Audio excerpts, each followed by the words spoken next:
Hello, thank you for joining me for another episode of Let's Ask Mike, a series where I'll continue to answer questions about retirement plans and retirement planning that have come up either recently or over the years in my many years as a specialist in retirement plans and as a certified financial planner. Today's question, I'm going to talk about discrimination testing for 401k plans. Sometimes the question comes up, and it did just recently, why do I get money back from my 401k typically? And the answer to that question, at least for the case that I was working on, is discrimination testing. So this company has a traditional 401k plan, which means they have a discretionary match. It's not a safe harbor plan, and that match is subject to vesting.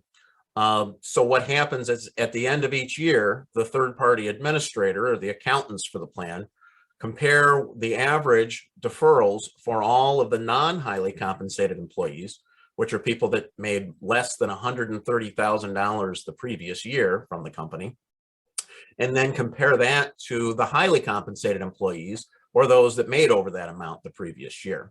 These numbers include any zeros, so anyone who does not contribute to the plan but is eligible shows up in those numbers, and sometimes that can be a problem. So often when highly compensated employees receive some of their 401k contributions back after the first of the year, the reason is because the company did not pass those tests.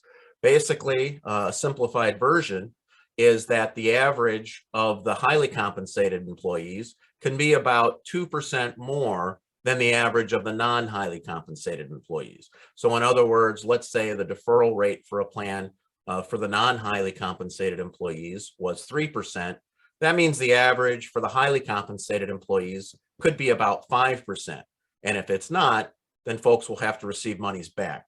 Some plans convert to safe harbor, which creates a mandated match that is fully vested and completely passes these tests. There's limits on when you can convert to safe harbor, but for a lot of companies, that is the solution to those tests and have worked out wonderfully. So I hope that helps. So if you have a friend or you personally tend to get money back from your 401k plan, that's probably the reason. Feel free to reach out directly if you have any questions that you'd like to talk about. And if I use your question on an episode of Let's Ask Mike, I'll send you one of these great hats with my logo on it. Thanks for tuning in and have a great day.